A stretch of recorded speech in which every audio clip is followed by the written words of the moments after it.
예수 그리스도께서 우리에게 명령하신 가장 큰 계명이 무엇입니까? 소위 위대한 계명이라고 우리에게 알려져 있는 예수님께서 명령하신 최대의 계명이 뭐죠? 마태복음 22장 37절 이하에 예수께서 이르시되 내 마음을 다하고 성품을 다하고 뜻을 다하여 주 너의 하나님을 사랑하라 하셨으니 이것이 크고 첫째 되는 계명이요 둘째도 그와 같으니 내 이웃을 내 자신같이 사랑하라 하셨으니 이 두 계명은 온 율법과 선지자의 강령이니라. 아멘. 여기 강령이라고 말할 때 강자가 한자에서 별이 강자입니다. 별이가 뭔가 하면 그물을 던질 때에 그물에 추가 달려있는 납등이 있는 곳으로부터 전부 다 끌어모으는, 당기면 끌어오는 그 당기는 줄 전부 다 끼어져 있습니다. 별이가 가장 중요하죠. 이거 별이라고 합니다. 다시 말하면 구약의 모든 율법과 선지자들의 이야기의 핵심이 뭐냐? 사랑이라는 겁니다. 위대한 계명이라고 말할 때 우리가 가장 먼저 떠올리는 게 계명? 그러면 십계명을 떠올려요. 십계명 딱 두 글자로 줄이면 사랑입니다. 1계명부터 4계명까지 나 외에 다른 신을 두지 말아라, 우상 숭배하지 말아라, 여호와 이름을 망령되이 일컫지 말아라, 안식일을 기억하여 거룩히 지키고 엿새 동안 부지런히 일해라. 1계명에서 4계명까지 하나님 사랑하면 이거 다 지킬 수 있는 겁니다. 제5계명부터 10번째 계명 10계명까지 10계명의 두 번째, 첫 번째가 뭐죠? 5계명 내 부모를 공경하라. 마지막 내 이웃의 것을 탐내지 말라까지 한마디로 말하면 하나님 이외에 내 이웃, 가장 가까운 이웃, 내 부모부터 나를 이 땅에 보내심에 하나님의 통로로 쓰임받은 부모님 공경으로부터 이웃의 것을 탐내지 않는 것, 한마디로 말하면 이웃 사랑하면 해결되는 겁니다. 마태복음 22장 37절 이하 예수 그리스도의 위대한 계명, 하나님을 사랑하라, 이웃을 내 몸처럼 내 몸같이 사랑하라는 겁니다. 근데 이 위대한 계명과 함께 위대한 사명, Great Commission이 있습니다. 마태복음 28장 18절 이하 20절입니다. 예수께서 나와 일러 가라사대 하늘과 땅의 모든 권세를 내게 주셨으니 그러므로 너희는 가서 모든 족속으로 제자를 삼아 아버지와 아들과 성령의 이름으로 침례를 주고 내가 너희에게 분부한 모든 것을 가르쳐 지키게 하라. 한마디로 말하면 땅끝까지 이르러 복음을 전해라. 이것이 위대한 사명입니다. 한마디로 짧게 말하면 대계명, 대사명, 위대한 계명과 위대한 사명을 하나님께서 우리에게 주셨습니다. 다시 한번 질문을 바꾸어 던져보세요. 어떤 사람이 위대한 사람일까요? 여러분들은 어떤 사람을 위대한 사람이라고 생각하십니까? 답은 간단합니다. 위대한 계명과 위대한 사명을 잘 행하는 사람은 위대한 사람이요, 위대한 계명과 위대한 사명을 행치 않는 사람은 위대한 사람이 아니죠. 그럼 위대한 계명이 뭡니까? 사랑하는 사람. 위대한 사명이 뭡니까? 복음 전하는 사람.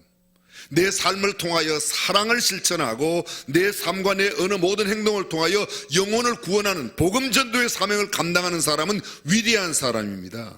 돈 많은 사람이 위대한 사람이 아니고, 많은 지식을 가진 사람이 위대한 사람이 아니고, 높은 지위와 명성을 가진 사람이 위대한 사람이 아닙니다.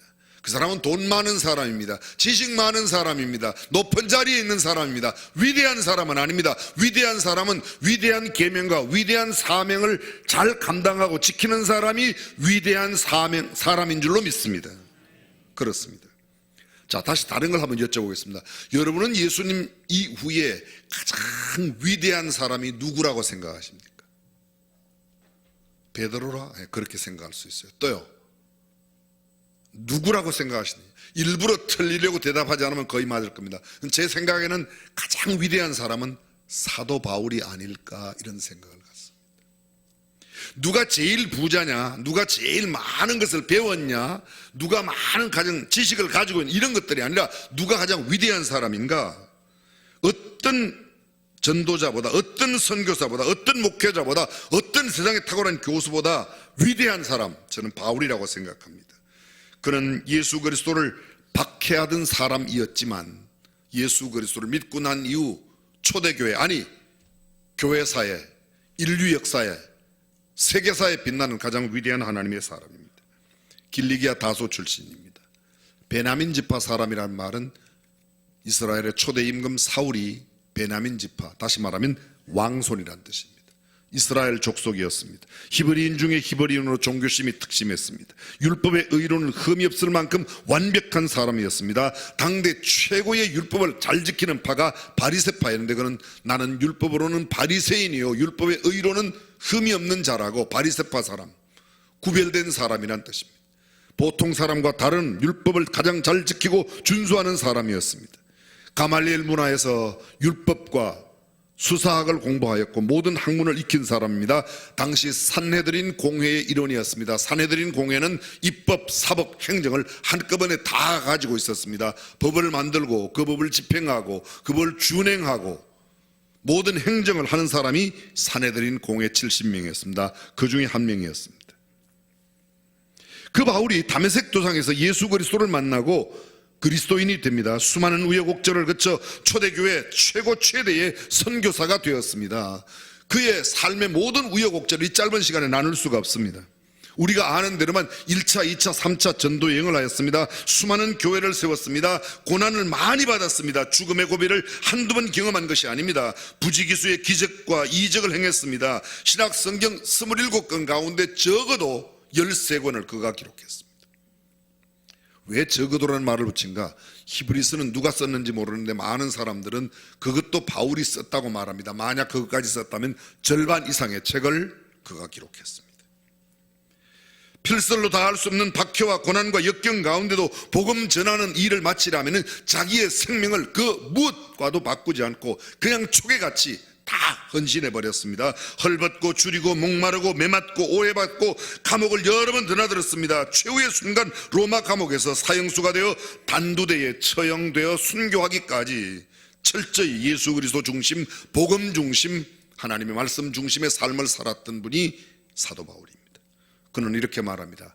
우리가 살아도 주를 위하여 살고 죽어도 주를 위하여 죽나니 그러므로 사나 죽으나 우리가 주의 것이라고 말합니다.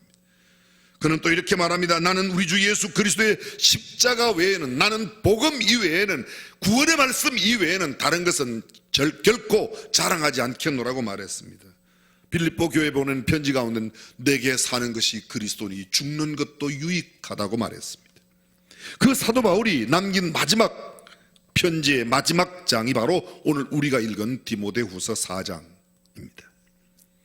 본문은 5절이지만 이해를 돕기 위해서 1절부터 전후 잠깐 살펴보겠습니다. 자세히 한번 들어보십시오.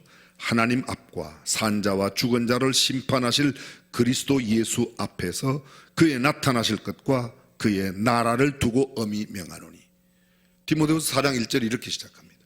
하나님 앞에서, 그리스도 예수 앞에서, 그분의 나타나실 재림 앞에서, 그리고 또 한 걸음 더 나가 그의 나라를 두고, 하나님 나라를 두고 너희에게 엄하게 명한다. 이건 권면이 아닙니다. 부드러운 요청이 아닙니다. 이건 명령입니다. 굉장히 엄한 명령이에요. 2절, 너는 말씀을 전파하라. 그 엄한 명령이 뭐예요? 말씀을 전해라. 복음을 전하라. 때를 얻든지 못 얻든지 항상 힘써라. 범사에 오래 참음과 가르침으로 경책하며 경계하며 권하라. 때가 이르니 사람이 바른 교훈을 받자. 말세가 온다는 거죠.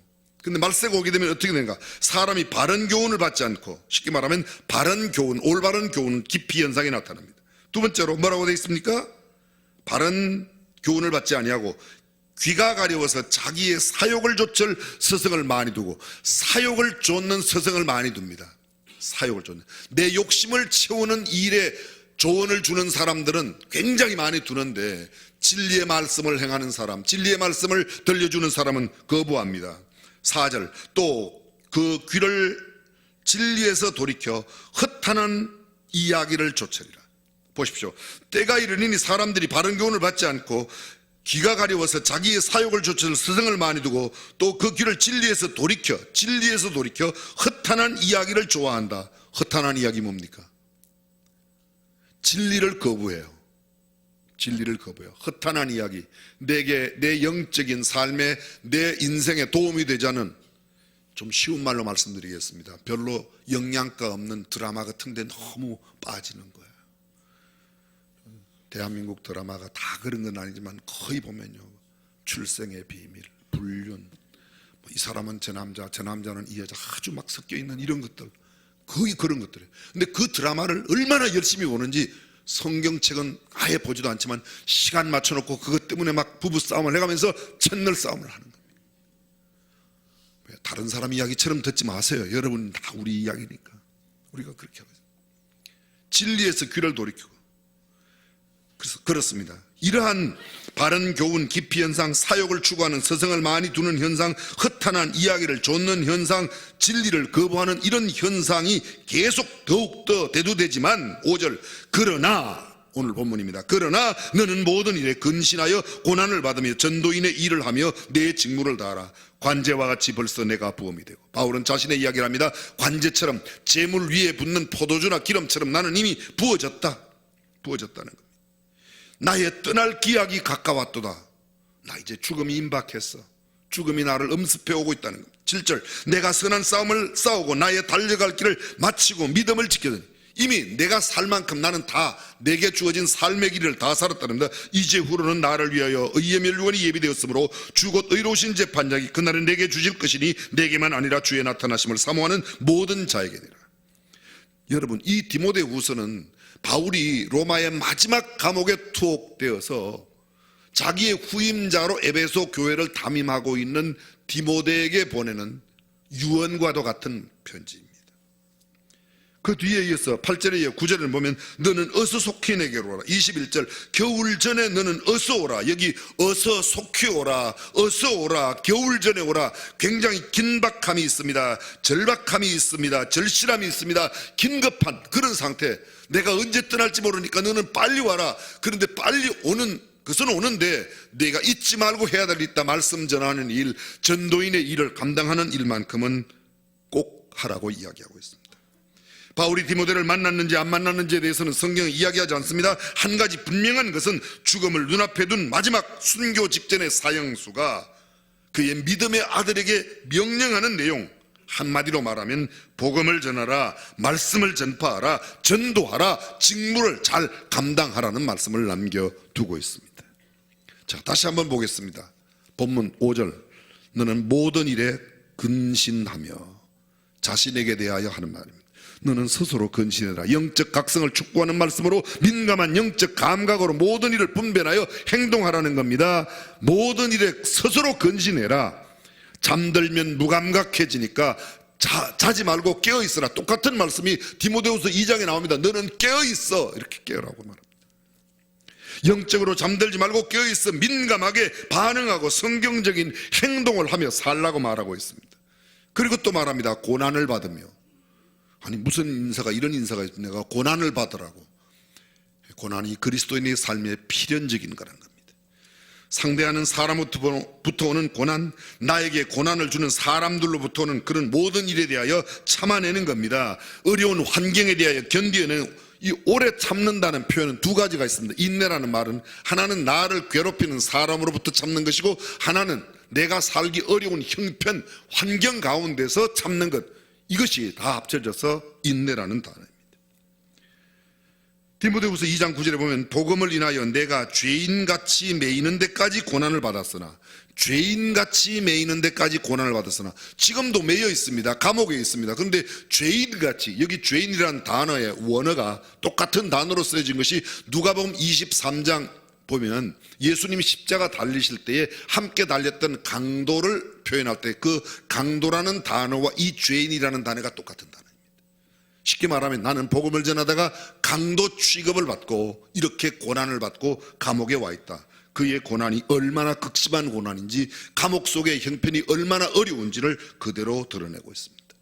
여기서 잠깐 배경이 되는 이야기를 좀 설명드려야 될 것 같습니다. 바울이 언제 왔는가 하면 AD 59년에 로마로 들어오게 됩니다. 그리고 AD 67년 6월 29일 날 단두대에 처형을 당하고 순교를 당하게 됩니다.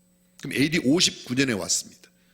67년이니까 약 8년 정도 로마에 머무르게 되는데, 그 8년 동안 머물었을 당시에 로마의 황제가 누구였는가 하면 여러분이 잘 알고 있는 네로 황제입니다. 이 네로 황제는 AD 37년에 태어났습니다. 그리고 68년 6월 9일 사망하기까지 31살에 죽었습니다. 네로가 31살이에요. 네로가 몇 살에 황제가 되는지 혹시 아십니까? 만 16살 10개월 17살이 되기 전에 황제가 되었어요.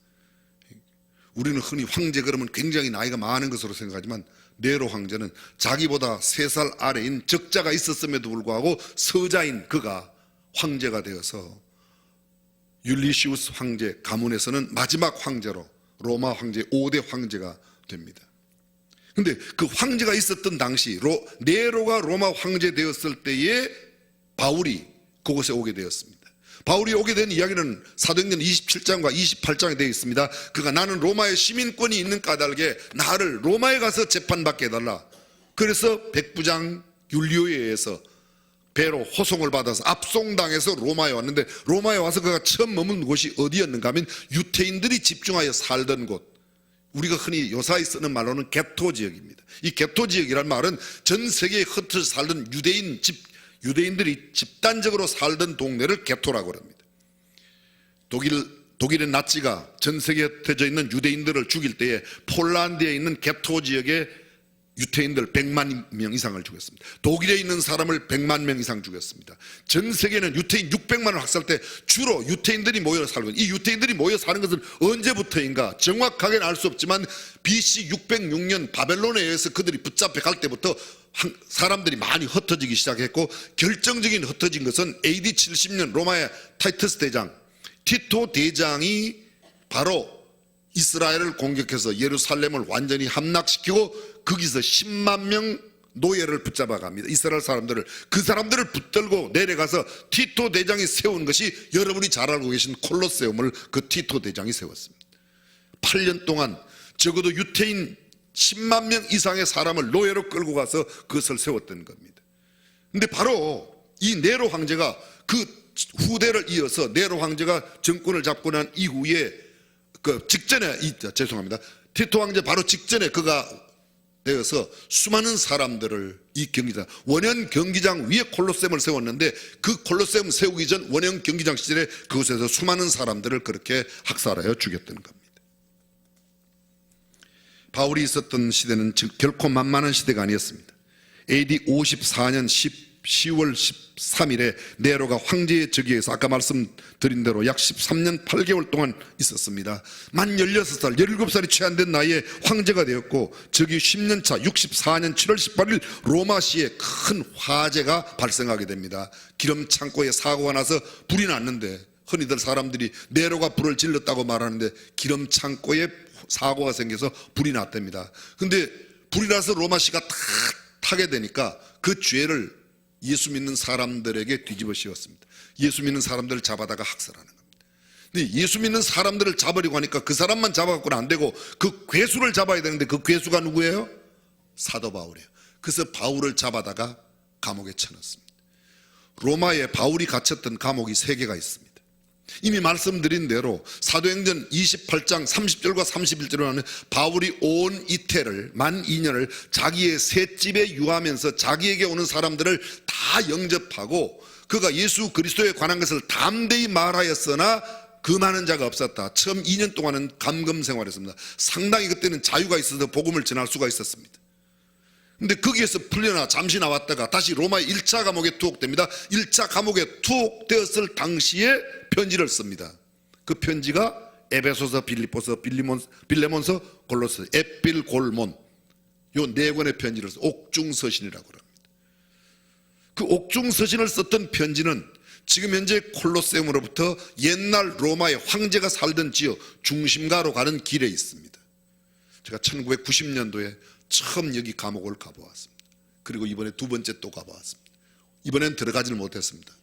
30년 전 1990년도에 갔을 때 제가 지하 2층까지 감옥에 들어갔더니 거기에 바울이 쇠사슬에 매여 있었던 쇠사슬, 녹선 붉은 쇠사슬이 그대로 그곳에 남아 있었습니다.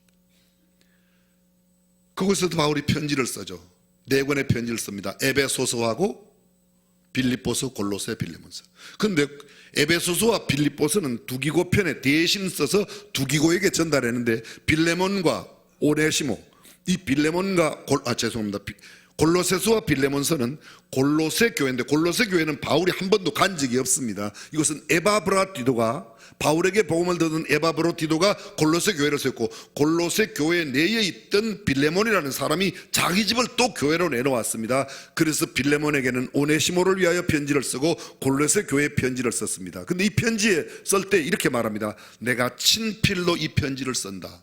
쇠사슬에 매여 있는 바울이 편지를 씁니다. 그래서 학자들은 표현하기를 붓으로 쓴 편지가 아닌 쇠사슬로 쓴 편지라고 골로새서와 빌레몬서에는 별명을 붙여놓았습니다.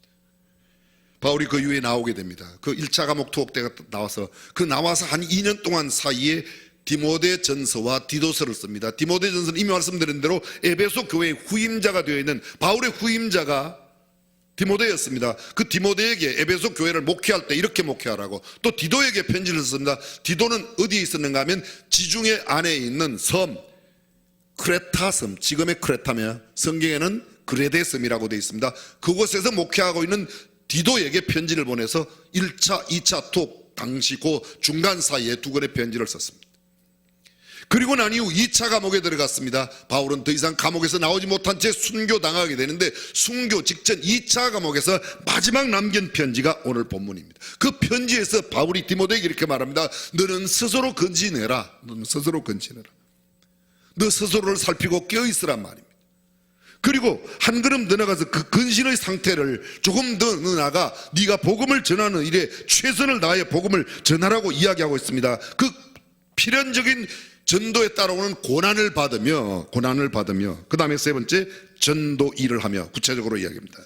여기 전도인의 일을 하라고 그랬습니다. 자, 여쭤봅니다. 전도인의 일이 뭐죠? 전도인의 일이 뭐죠? 네, 전도하는 일이죠. 뭐 전도인의 일이 전도이지 뭐입니까?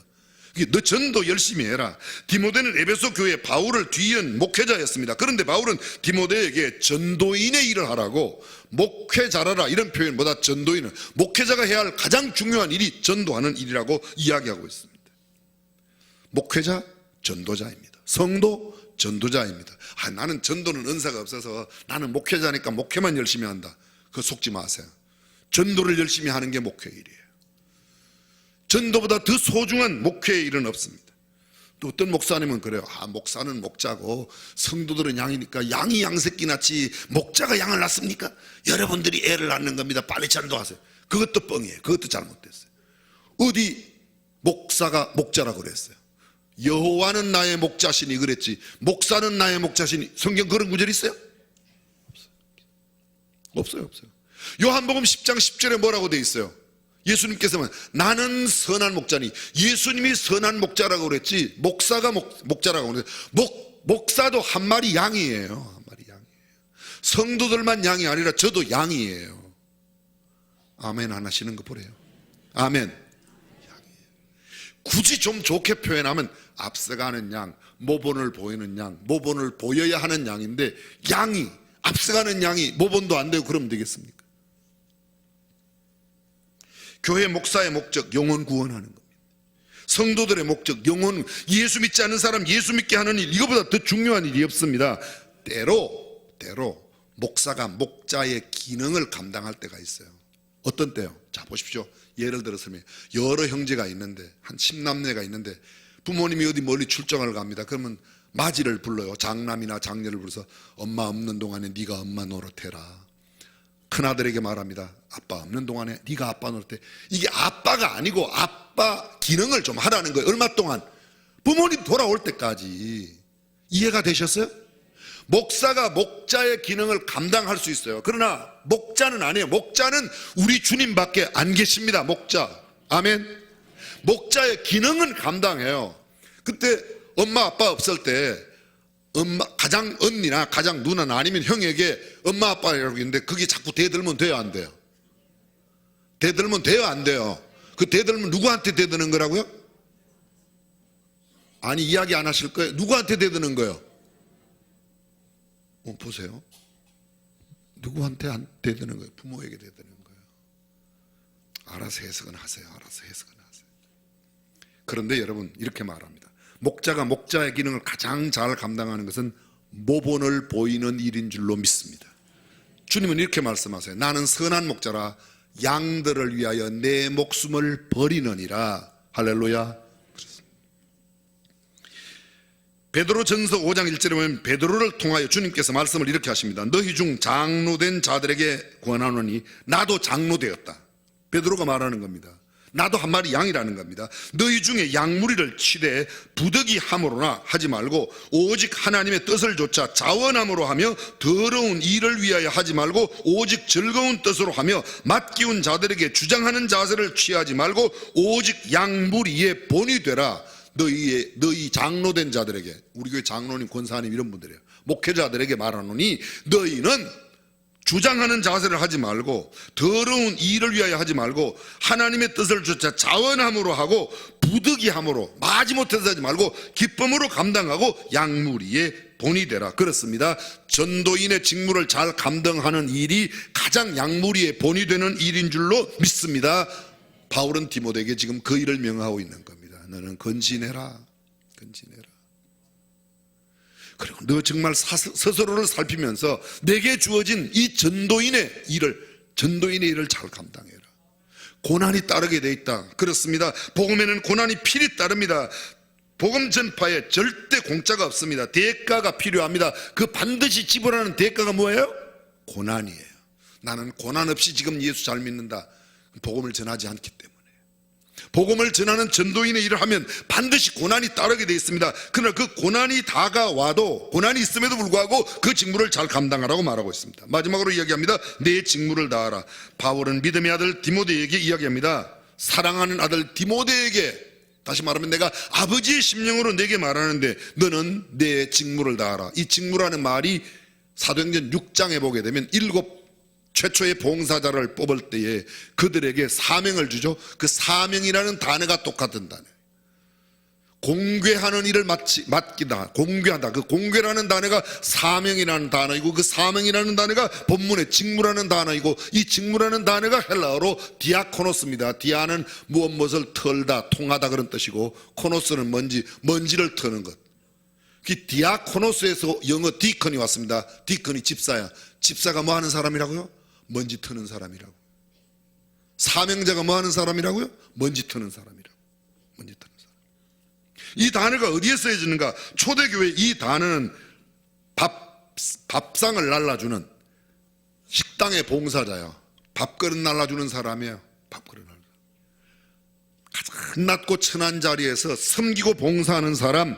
초대교회 이 말은 식탁을 서빙하는 사람들에게 붙였습니다. 급식 봉사, 배식 봉사 이런 일 하던 사람, 요새로 말하면 밥헌을 하는 사람들, 가끔 역전해서 밥을 푸고 훌륭한 많은 분들, 사회적으로 이름 있는 분들이 밥헌을 일에 많이 가죠.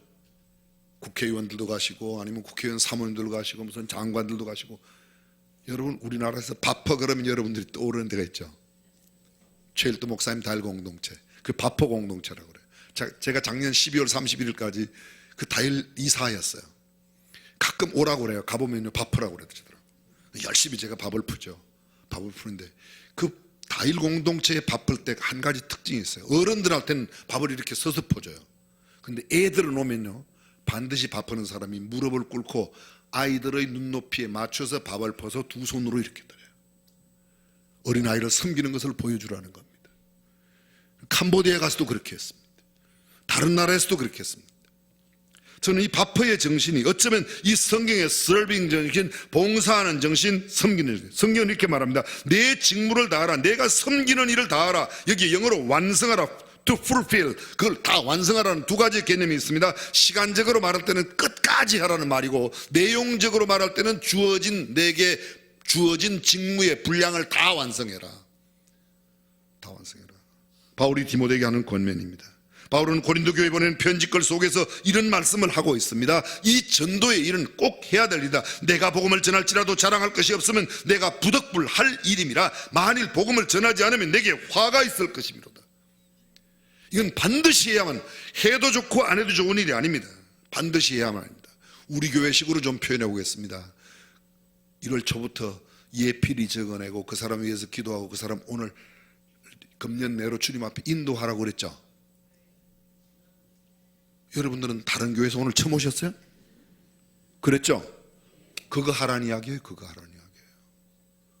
그거 이렇게 복잡하게 바울은 디모데에게 한 이야기가 바로 이런 이야기입니다. 예필이 적어내고 예필이 위해서 기도하고 예필을 어떻게 해서든지 예수님이 필요한 그 이웃을 우리 가족 가운데, 형제자매 가운데, 부모 가운데, 친인척 가운데, 내 이웃 가운데 아직도 그리스도를 알지 못하는 사람들을 주님 앞에 인도하는 일, 그 일을 감당하는 일이 바로 최후의 일가까지, 최후의 일인까지 해야 합니다.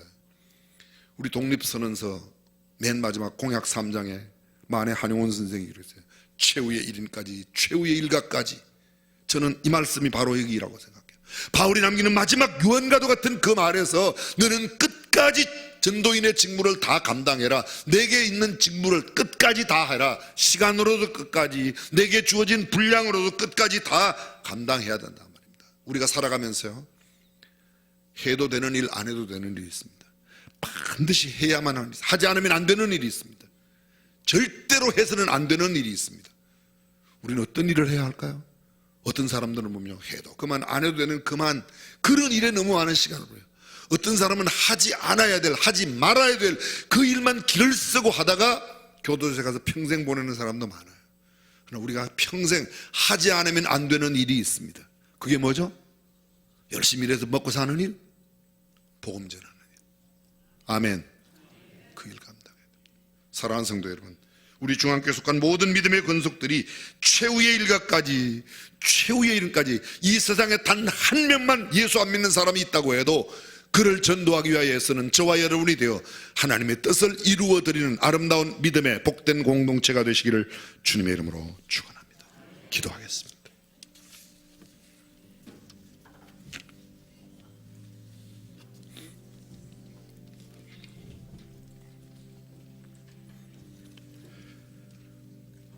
전능하신 우리 하나님, 우리만 예수 믿어 기쁘고 즐거운 것 이상으로 아직도 예수 그리스도를 알지 못하는 사람들에게 우리의 있는 힘을 다하여 최후의 순간까지, 최후의 일인까지 다 주님 앞으로 인도하는 전도인의 사명을 감당케 하여 주옵소서.